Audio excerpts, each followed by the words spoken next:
So you want to learn faster than this modern day Einstein? Well, I've dug through hundreds of hours of content to learn how to learn. We'll go through four main concepts that'll take your mind muscles from Danny DeVito to Dwayne The Rock as fast as Huberman can say bite-sized chunks. Learning how to learn is compounding interest for your mind. The younger you do it, the better you'll get, and the more it'll be worth in the long run. It's the same as planting a tree. The best time to do it was 10 years ago, and the second best is now. So let's get started. Self-improvement junkie Scott Young wrote in his book Ultra Learning on the importance of what he calls meta-learning. What's that? It's the pre-learning and planning you do before getting into the main sessions.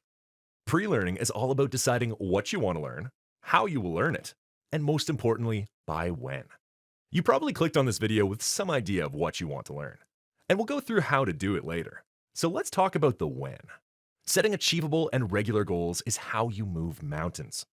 I was one of those annoying people who used their time in lockdown, during the big sick that shall not be named in case YouTube deletes this video, to learn an instrument. How did I do it? Bite-sized chunks, one note at a time. If you just tried to take the big, nebulous goal of learning to play the guitar like a 1920s bluesman before the government makes us go outside again, then it's scary and impossible and grows too many arms and legs, and it starts running away from you. But if you break it down into little goals, what will I do in the first hour, the first day, week, and month? Then it not only becomes manageable, but enjoyable. I figured out that if I mapped my practice time, broke down what exactly I was going to practice, and followed through, I could go from a few poor-sounding bars to a whole, somewhat recognizable song in just one full day. Oh, how I missed the lockdown. It would all be well and good if I left the video there. But if I leave it there and the time would come for you to study, and you'd sit down and get into it, only then would you realize that you don't actually know what to do next. Spaced repetition is a well-studied learning technique that can be complex if taken to the extreme, with all the charts and flashcards of an unmarried data scientist. But the quick and dirty version goes like this. Your brain likes to forget things, particularly things you find boring. So learn them again and again until it stops forgetting. An example. Let's say you sit down to study, and you finally read over that all-important chapter of your textbook that you've been promising yourself you'd give a thorough seeing to. Hooray! You've been productive today! And temporarily staved off the ever-present, ever-nagging sense of guilt that comes along with the drive for self-improvement. I call it the I could be better goblin. He lives rent-free in my head and is not my friend. Anyway, the truth is that as soon as you're done studying, your brain begins immediately dumping out the knowledge like it's last night's pineapple pizza left out on the counter. You wanted it then, but you don't want it now. So you read the chapter again, and your brain goes to dumping it out again. But this time, it happens a little slower. The idea behind spaced repetition is that you continue to revise the material until eventually, your brain stops dumping it altogether. What does this mean for us? You want to take a small, perhaps bite-sized chunk of learning, let's say a paragraph from your science textbook, and read it over once. Then move on to something else. Later, try to test yourself and recall that paragraph.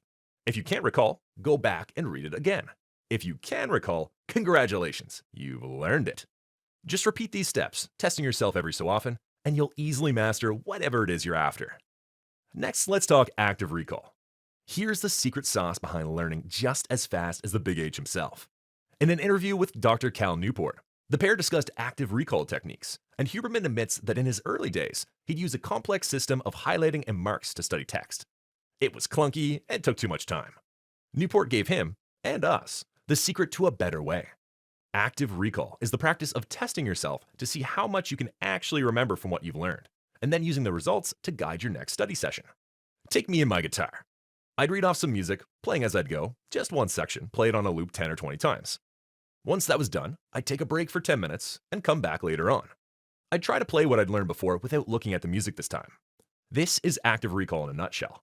Instead of simply staring at the page willing the info to go in, it challenges our minds to recall and articulate the information, and this improves both our retention and our overall understanding of the concepts. It also tells us exactly where the gaps in our knowledge are. Take our example.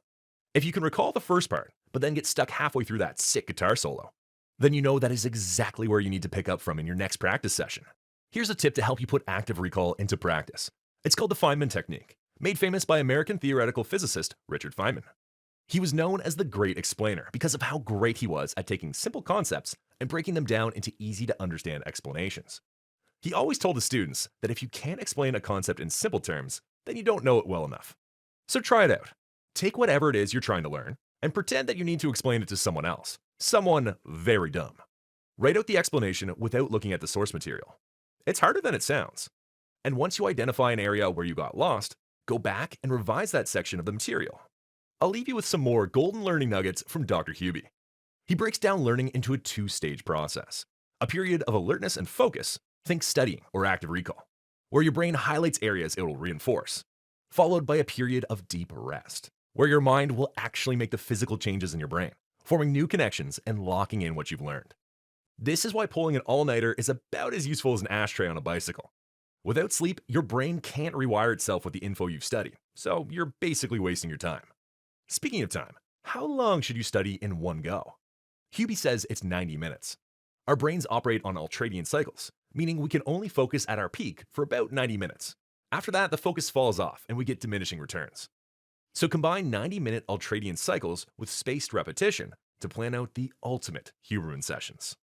Another key is avoiding all distractions within those precious 90 minutes. So when you sit down to start your session, take out your phone, set a timer, and then yeet that bad boy over your shoulder so it's out of reach. Hopefully you're next to your bed or in a busy enough coffee shop so that it lands on someone instead of on the ground. After the timer's up, take a break. What should you do during the break? Two things. First, make sure your blood glucose level is high enough to promote good focus in your next planned study session. Your brain feeds on glucose to run at its peak, so making sure you're properly fed is key. We don't want it spiking either, so don't wolf down a plate of pasta and blame it on the internet learn good guy. Just a small snack will help keep you in the optimal zone. Second, try a 10-minute non-sleep deep rest or NSDR. Studies show that meditating with focused breaths for just 10 minutes can restore mental and physical energy, allowing your brain to subconsciously go over the material you've been studying, improving your learning even further. There are a bunch of guided meditations for free on YouTube. Huberman even has a few himself. If you don't want the distraction of pulling up your phone to find one, all it really takes is sitting in a comfortable position and bringing your focus to your breathing. Hubie also recommends trying to focus on a point 1 inch behind your eyes. The aim isn't to maintain the focus the entire time. You will drift. However, when you do, just try to return to your breath. Over time, you'll get better at it, and you'll come out of these meditations feeling more and more well-rested. There you have it, how to learn like Newport or Huberman. I watched so many hours of Hubie's content while researching, and heard him say bite-sized chunks so many times that I can't stop picturing him nibbling tiny bits of lettuce leaves like a thick-bearded rabbit. I may have lost my mind. Anyway, subscribe, leave a like, and remember, 90-minute cycles, active recall, and lots of bite-sized chunks.